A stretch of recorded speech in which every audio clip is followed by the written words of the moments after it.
You are listening to a Modern Nonprofit Podcast, a podcast for leaders of today's nonprofits. We focus on the most pressing issues in a modern nonprofit, from grant writing and fundraising to back office administration like accounting. If you are looking for tips and hacks to make your nonprofit more modern and intentional, you've come to the right place. I'm your host, Tosha Anderson. I've worked with hundreds of nonprofits over many years in different capacities. First as an auditor, then a CFO of a nonprofit, and now I'm a CPA that owns the Charity CFO, an accounting firm working exclusively with nonprofit organizations. I'm passionate about trying to make the work of nonprofits even easier through the most modern practices I've learned from some of our most successful clients. Keep listening.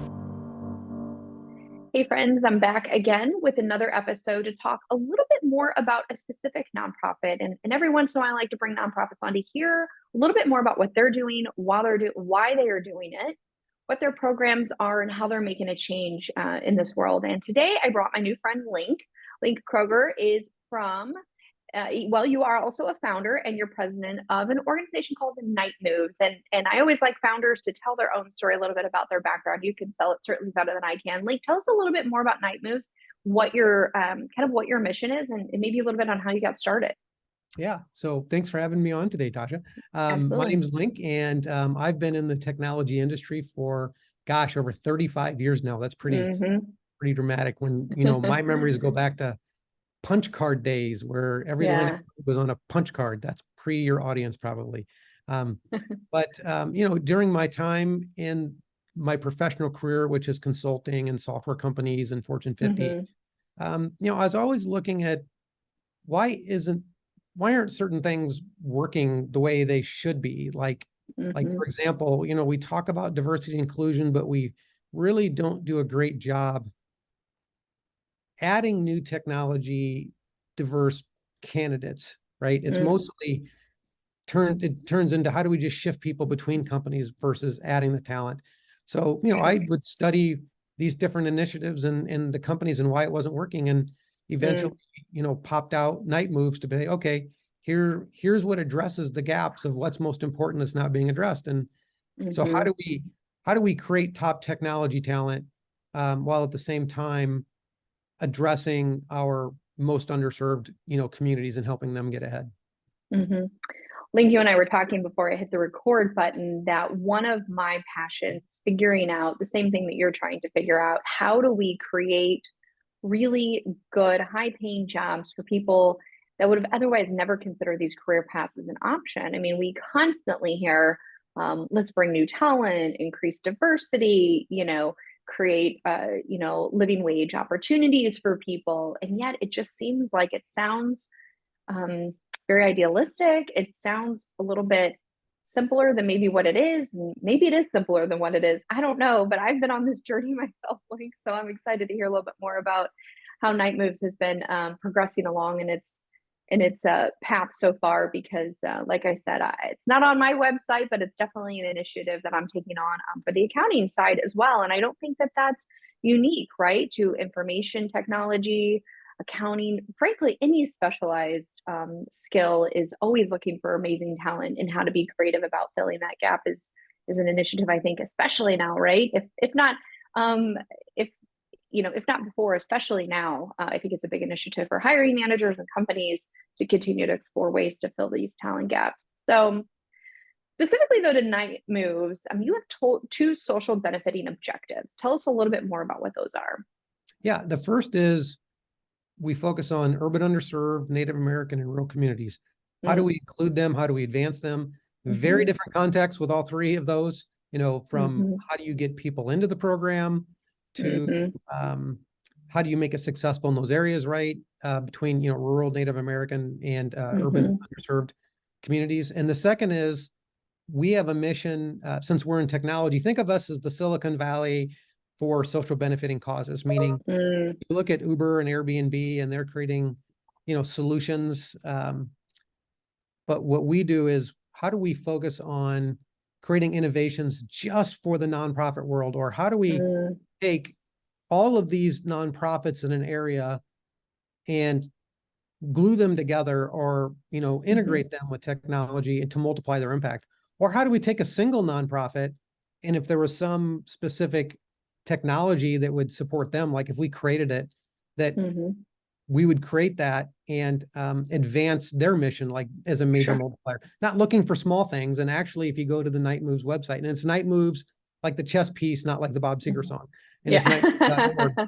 and you'll see a link that says Problem Hunter. So if you have an idea that you'd be like, wow, if we created this technology that could do X, Y, and Z, we could change the world. So give us those Mm-hmm. ideas, and we do that for free. That's our main avenue that we train our students coming through our Mm-hmm. program, is we pick these projects that support nonprofits and we build them out. Again, we're not looking for websites. We're not looking for simple projects. We're looking for Mm-hmm. something. If you went and hired somebody, you'd spend hundreds of thousands or millions of dollars to create, right? Wow. Something Wow. really impactful. I love that your focus is on not small projects like a website. We want the big, hairy, audacious goals. We want the no holds barred projects. You hear that never. And what I really love about your focus on the nonprofit space, and I've often thought this with the work that we do on the accounting side, and it's a little controversial, but I've been known to say controversial things, I suppose. But I feel like professional services by and large is very difficult for nonprofits to align with. I think there's a misconception, although maybe in part it's true. There's not a whole lot of budget, resources, time, attention that these nonprofits can lend itself to the service provider that's trying to work with them. And so for that reason, I think a lot of professional services, I say the phrase, although a little dramatic, maybe turn their backs a little bit on the nonprofit industry. I can't tell you how many times in my time I've been working with nonprofits, I don't know, 17, 18 years now or something like this. And, trying to find an IT company to work with us, trying to find a web developer to work with us, a marketing firm to work with us. All of these things, if they do it, it's a little bit of a, well, we'll do you a favor and help you all out, but it's not really at the same caliber of service that maybe you would expect if you were paying the full price, or even, even if you had the ability to pay the full price. It's challenging to find the right provider that understands your industry, and to find a service provider that's willing to invest enough time to understand your industry, right? Because let's be honest, there's probably more lucrative industries out there. And so I love the fact that you are focused on working with this specific industry in the same way that I did. I thought there needs to be more accountants that are willing to solve the world problems in the nonprofit industry. And if I could be some small part of that, let me be that, right? And I will find other people to champion with me and make this thing a reality. So kudos to you for kind of stepping in and filling this gap in the nonprofit space. So there's the people that need the help, that's the nonprofits. And then there's the people that want to maybe do the help. Tell us a little bit more about how you leverage people's desires to maybe do the IT side, couple it with the social impact side, to make some sort of career path for them. How do you kind of bridge those two things together? Yeah, and a big differentiator between us and like a code camp. I don't know if you're familiar with boot camps or code camps. Uh-huh. Yeah, sure. Like in St. Louis, you have Launch Code, which is a great Uh-huh. program, right? Yeah. Fantastic program. But what's really unique about what we do is the typical boot camp, like in Iowa, where we're headquartered, the average age of someone starting a boot camp, code boot camp, is 36 years old. The average age of someone who starts our program is 16 years old, because we'll actually Mm. start in the high school, right? Typically their junior year, and get them into a software development course. But the way we do that is we don't talk about us being a training program or workforce development, right? We go in and say, hey, Mm-hmm. we're the Silicon Valley of social innovation. And we show Yeah. them this is the kind of problems we solve, right?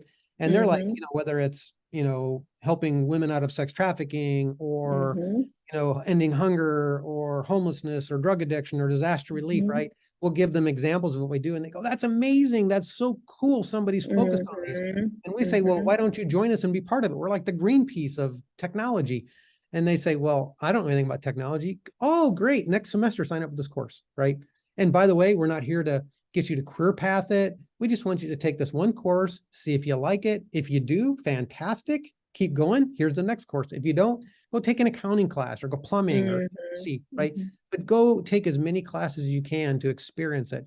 But we really, we get them in by hooking them with the social benefiting hook of, and this generation really wants to solve problems, right? Mm-hmm. And then it's like, but you need to know technology, but the next course is free. See if you like it.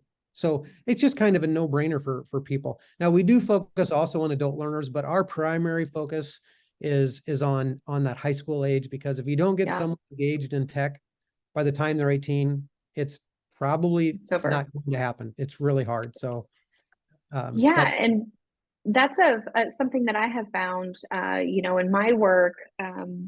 We pitch business to a bunch of nonprofits all the time, and I was mentioning to you, we were having this conversation earlier, but I think it's worth highlighting here that, to your point of, if people have not gotten into the space of considering this as a career path by the time they enter college, the ship may very well be sailed at that point. And so I did a little bit digging on the accounting side, and in response to people asking me, how diverse is your firm? Now, based on statistics, our firm is far more diverse than the typical accounting firm, but I think we can agree as a collective group, us accountants are pretty homogenous looking at.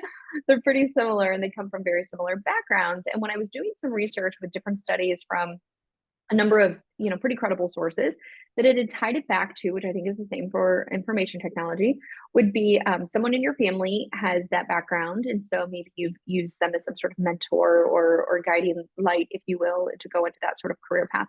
Or maybe you've been exposed to it in high school, and in your particular mission focusing on rural communities, urban spaces. Let's just be honest, we know that these school systems are underfunded. They don't have all of the electives and the specialty classes, including IT and accounting as well. And so I've gone down my own rabbit hole and identified the same issue on accounting. So I love this apprenticeship idea that you have to give people exposure to this coursework in a way that maybe their local schools that they're attending are unable to do that, right?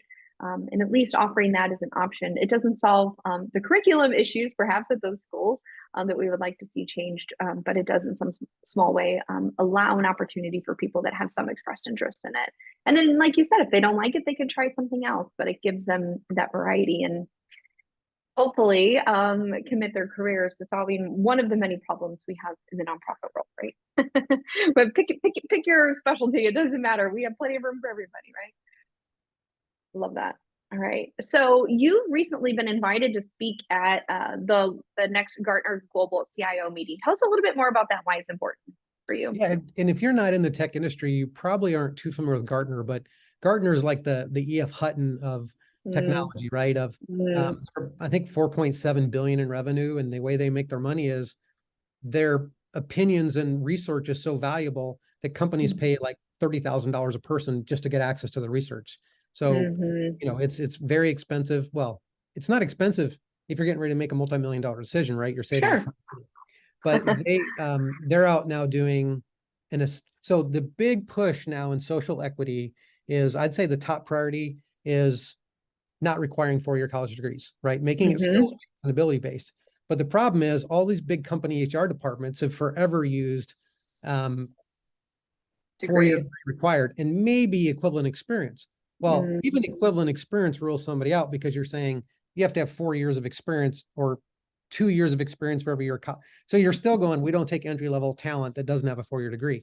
So companies have said, we've got to solve this, but our problem is, we can't take in just talent from typically, code boot camps isn't at a level Fortune 500 company, right? So Gartner's out researching and analyzing different programs that can be at that on par with a four-year degree program, so that companies can say, hey, we've got an alternative, right, that you can actually do. And understand, for companies in technology, apprenticeships and internships are very difficult because if you're a plumber or an HVAC technician, apprenticeship programs are a great match because you can do something of value, right? You can carry the bag, you can come in and do work, right? But if you're doing software development, very difficult because even if you have 3 years of college, when you get put on a team, you're kind of a boat anchor, right? And what happens is it's not about paying your salary, it's paying all those senior people that aren't doing what they need to be doing to focus on the distraction away from them plowing through their work. Yeah, I can see that. Same in the accounting world, I think. Yeah. Now, maybe at least in accounting, what you could do is say, well, go process our AP, right? Some bookkeeping or something. Yeah. You can give them something smaller to do, but in software development, there's, the closest thing is quality assurance, right? So saying, well, just go bang away against those screens to see if you break something. And they may not even know how it works. I digress a little. But and then figure out how to fix it. but our graduates, right? are at the same level. So our companies will say, this is like hiring a 4-year degree computer science graduate after they have 6 months experience on the job. So Mm, while we're an underserved program, our mentality is never do you want to hire one of our graduates because you're doing something of compassion, right? You're mm, doing it because you're getting the best talent. And that is our whole mantra, and our brand is, if you hire a college graduate and you hire one of our graduates and ours doesn't outperform the college graduate, don't ever come back to us again, right? mm-hmm. Because that is what we do, right? And that, that's really the core of our mission is have a better product, right? And Yeah, then go, well, geez, it's a better product and it's actually a social equity program. So yeah. there's no reason to not support something like that. I love that you brought up the social equity piece, and that's something that I've been on a rant about for quite some time as well. And I would imagine similar for the IT side, and I think you can apply this. My nephew just finished college and went into finance. I've certainly gone through the accounting route, and just thinking, you know, I'm not an IT person, but I think about this path along the way of the accounting. And I had this epiphany a few years ago that typically to get a career as a CPA, for example, I think there's something like of the 600,000 CPAs, I think 5,000 identify as African American, 5,000, which is way below some sort of reasonable representation, right, of the population as a whole. And so then, of course, I go down my little rabbit holes as I do. And one of the things that I really thought about, if you want to be an accountant, even if you're not going the CPA route, but a lot of times people choose to pursue the CPA once they start working in real life, right?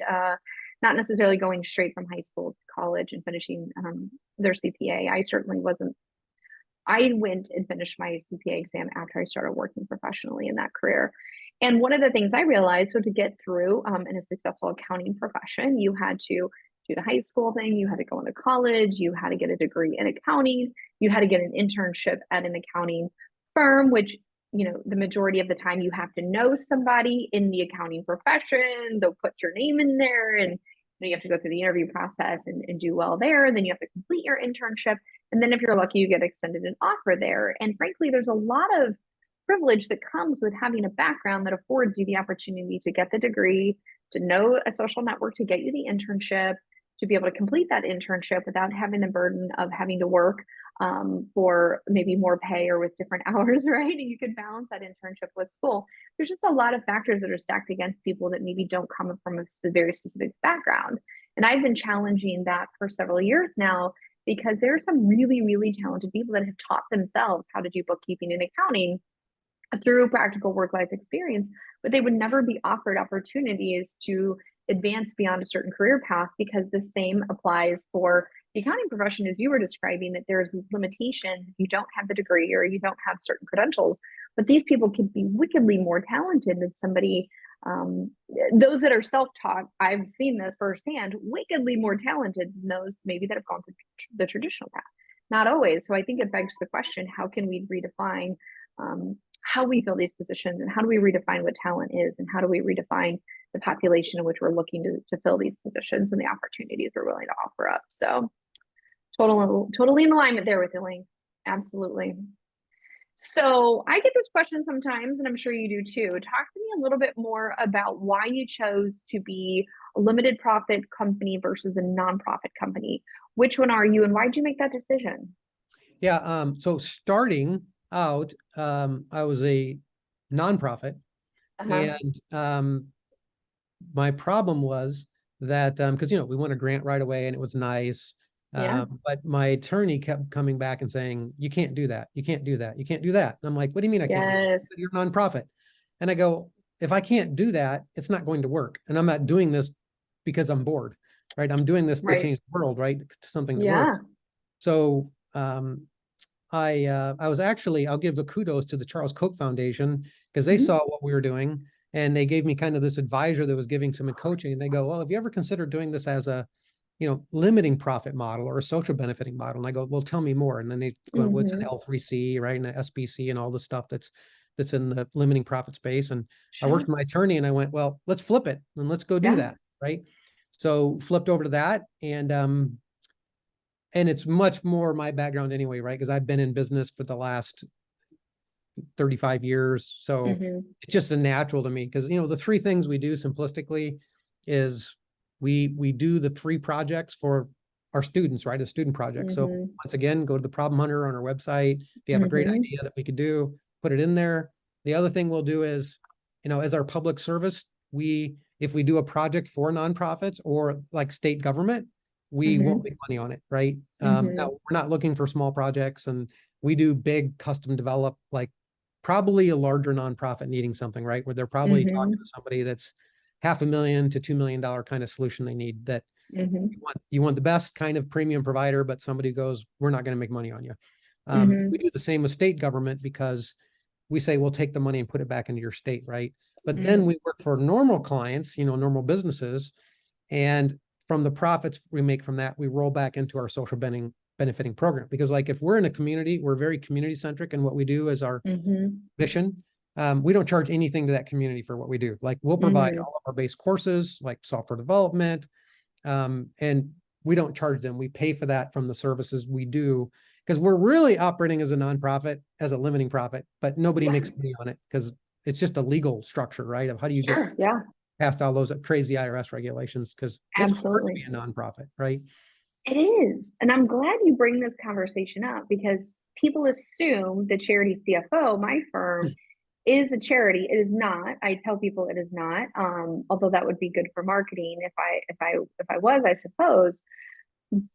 But I have a lot of reasons why I didn't want it to be a nonprofit, very similar to, I think, some of the conclusions that you had drawn. It's very, very difficult. I think people probably assume if they call me and say, Tasha, I want to start this nonprofit, the first thing is I say, why? Why would you want to do that?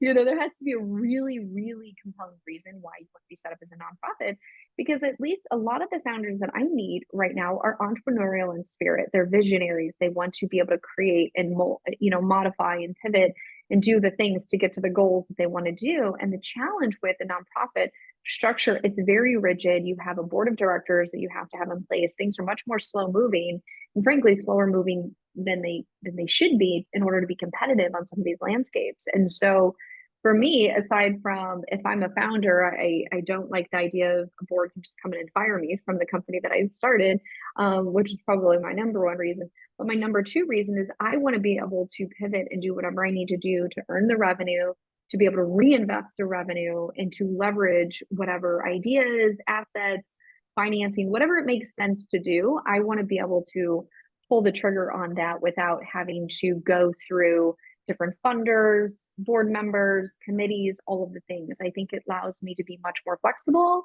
nimble, and move much faster than I think otherwise a nonprofit structure would. But you're right. I think people think, well, nonprofits can't make money. Well, many nonprofits make a lot of money. And just because you're a for-profit, it's a tax status. It's not necessarily a business model. You can very much, as your point, Linc, take those resources and reinvest them back into your company. And the benefit is people think, oh, well, the taxes and all that.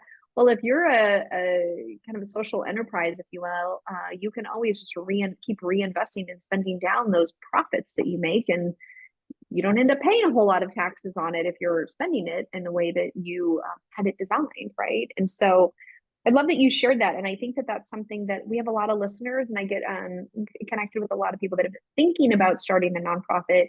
And I always beg this question to them: can you do this in a way that you can maintain it as a for-profit? Especially more and more nonprofits are trying to earn their own revenue and not rely solely on donations. And if you have a model in which you can earn that revenue, why put the constraints around the nonprofit structure, right? All the extra rules and the regulations and compliance are, like you just described, are crazy. I mean, if you have to rely on donations, I guess you will have to do that. But if you can earn your way into a sustainable business model, that doesn't need to be a nonprofit. Absolutely. And you only pay tax on profit, not revenue. Right. So if you spend all that money on whatever you decide to spend it on, and you end up having $1 profit, you really don't pay tax.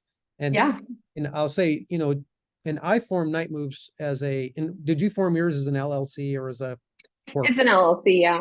Right. Now, I formed Night Moves as a C Corp because the advantage is if you're going to run, and this gets back to your question, like of, hey, why would you do a limiting profit? Because you can still do a limiting profit as an LLC or C Corp, right? Sure. And if your state supports it, you can get the designation of a social benefiting model if they do, right? And that's state by state, whether they'll do that or not. But if you're actually going to do it as a business, you're better off to do it like you did it as an LLC. If you're doing it as almost like a nonprofit, running it as a C Corp, because anything you do pay tax on, right? You're just paying on the 24% or the 21%, I'm sorry, federal tax. You're not paying, and it's not hitting you personally, right? Because you just don't ever pay dividends. You can't escape that in an LLC.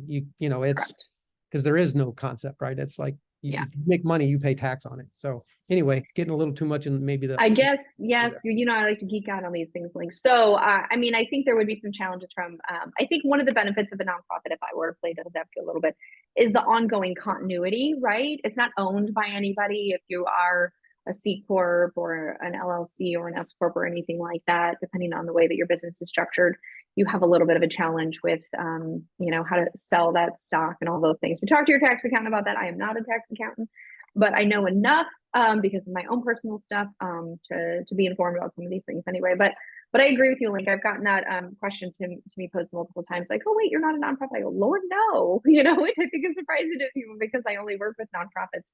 And I think I say that because I've worked with nonprofits for so long and I realize this is unnecessarily complicated. Can we just simplify and move forward? And it's not always that easy. So yeah. And one other thing, if I could slide it in real quick too, is if you're doing something really innovative, you in the nonprofit world, you need to have a massive donor behind you, because like some of the great things with Night Moves is like the chief technology officer of Microsoft was so impressed with our program, he put 7 pages in his book on a #1 best-selling book about it, right? Love it. So you get all this great attention, which gets you in the door to meet these big foundations, right, that have big back pockets. Well, after I started Night Moves, they'd be like, this is amazing. This is amazing. They'd see what we've done in communities. There's nobody doing this. This is incredible. And then one of the first questions I ask you is, how many years have you been a nonprofit? You say, well, less than 2, right? And they go, oh, close their door. Hey, thanks. Come back in, 2 years. And it'd be like, well, every single foundation has that same question of you have to be in existence a minimum of 2 years before they do it. And some are 4 years, right? And you go, okay, let me ask you a question. And this is the problem with an innovator, right? Is I go, do you really see the lives of inner city Black people getting better over the last 20 years? I mean, like significantly. Do you see lives of Native American? Do you see this? No. Okay. Well, if that's true, and there's no mechanism for foundations to put into new ideas, right, that actually work, how do you ever change the system?